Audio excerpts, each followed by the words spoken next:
you know, I mean, I personally was looking for colorful people. Yeah. To put, you know, because I hung out on the fringes of the Andy Warhol scene at that time, and which is what was kind of happening at the time. And so I was thinking about all these people I knew for ourselves who would be just great personalities. And that was basically, in my mind, the genesis of putting something together. Right. And because I thought that they were much more interesting than any of the people in Manhattan at the time. Home Sweet Home is where I lived. And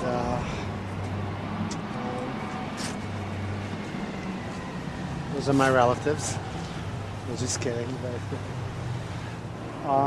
this is where I lived, the complex here. And right over there you can see where Joey and John lived. And right there is where Dee Dee lived. But this is where we used to hang out a lot. And we used to sit on this thing right here. Let's go this way. And we still hang out here. This is where you hang out, right here? Yep. Sit on here. A whole group of kids sit on here. Yeah.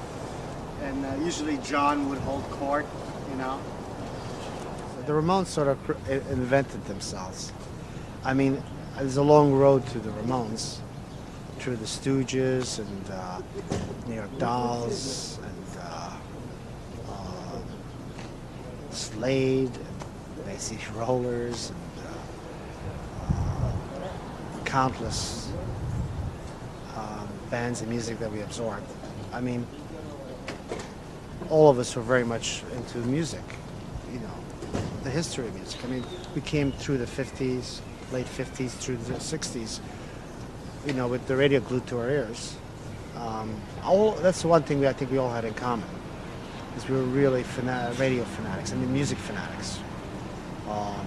So we really absorbed everything, and we weren't too prejudiced, you know, about what we listened to. I mean, we liked all kinds of things. Yeah, no, I like Johnny a lot. I was one of the only ones who had his phone number in the whole milieu of everybody, and people would call me up and say, call Johnny, you know, because nobody had his phone number, Dee Dee and those guys, but he wouldn't give his phone number to anybody. He was very organization-minded and very driven, and he was the boss for, you know, quite a while. I mean, he really was the boss of the band. And yet he always says he wanted to be a ball player, and that's very, you know, certainly not an individualistic thing. It's all team. There's no I in team. No. So, you know, I don't know what to say about him. Well, he wasn't a ball player. He was a guitar player. Yeah, so well. fuck that. Yeah, sure. Joey was always around. Dee Dee were fixtures on the scene, and Arturo had his loft right around the block. That was the funny thing, is when Arturo used to always come to CBGB's with the mask on, you know? He had just moved up from Mexico. For the first 6 months or so that he and showed... nobody knew who he was, and nobody saw his face. He only came with a wrestling mask on. And wrestling mask? Yeah, one of those, you know. Wrestling mask. Yeah, for about 6 months. All the time. And he was the guy with the wrestling mask on. He had different masks, you know, and nobody knew who he was for quite a while. And, you know, initially, I mean, as far as how it was early, it was really great, because the first year or so, the only people that were there were the people in the bands, and they were or related to the bands, so it was completely incestuous. And as I've often said, the reason there hasn't been a scene like that since, or certainly not lately, is because nothing gets to percolate and you know, sort of cook in its own juices for a while like that, because everybody was there for a few years before any attention came onto it. But it was really fun. I mean, I totally enjoyed the period. Yeah, you know, when the buildings went down, that was the only thing that I really missed. I mean, I just wanted them back. I wanted those years back so much. That was what gripped me, you know. Buildings? The towers. Yeah? Yeah, I just wanted it. I just wanted, you know, everybody was like so freaked out, you know, and I just I've been missing all that shit I really for a long want time. that shit back, you know. Yeah, that was the only thing that I really missed. That's the only thing in my life that I, you know, really felt. Well, wow. Did anyone tell the story about how Dee Dee trashed Thunders in Paris at Steve Vader's house, you know? No? Oh, well, they had a big thing. Johnny and Dee Dee had a big falling out and had a lot of enmity between them. And Dee Dee was staying with Stiv in Paris. Stiv lived with this girl, Carol, whose last name is unpronounceable and not remembered. And she's really great. She's still with us, at least, thank goodness. Barely. No, she's okay. Oh, Jesus, I'm a bitch. And, and, no, she's nice. No, she's all sober now. No, she I know. is. Is she? Yeah, sure. Oh, for a see, long the last time. time I saw her, she was a complete Well, yeah, I mean, fucking wreck. back. Well, you know, she woke up and he's fucking dead in bed with her, for God's sakes. You know, what are you gonna do?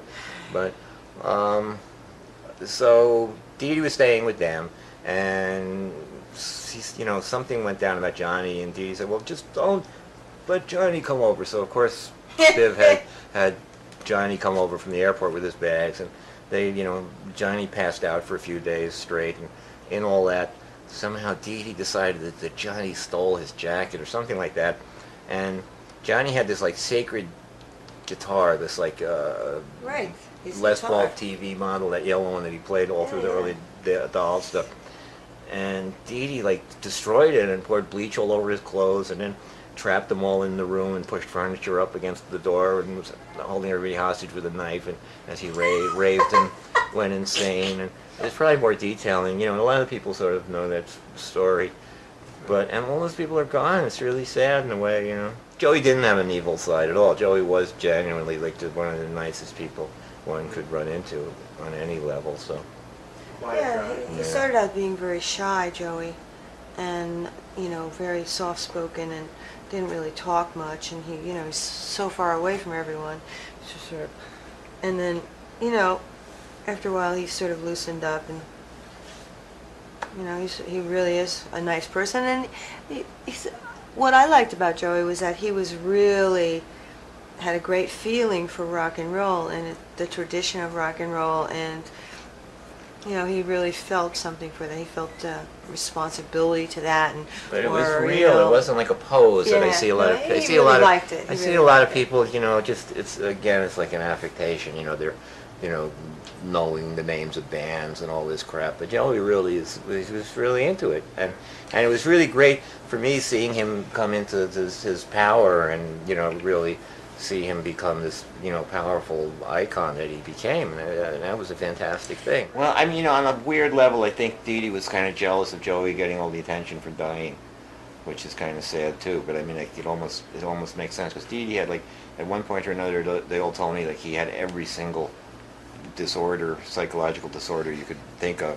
You know, he would, you know, he'd be bulimic for a week, and he'd fucking, you know, and then he'd do this and he'd do that, and, you know, whatever. So.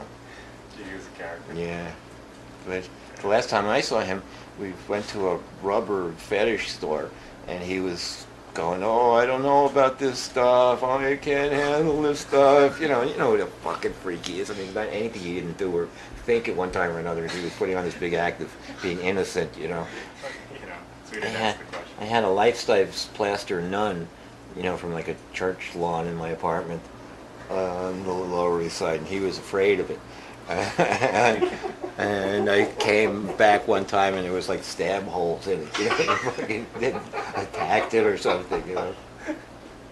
And all that stuff. Anybody that's in a band knows that, you know, it's difficult to, you know, Get along with stay you in fucking love. idiots in the same band with yeah, you, you know, yeah. I mean, it's like anything else. It's like a family. Yeah, you gotta work with a bunch of fucking idiots all the time. All right. On that note, thanks. I resent that. Thank you, dear.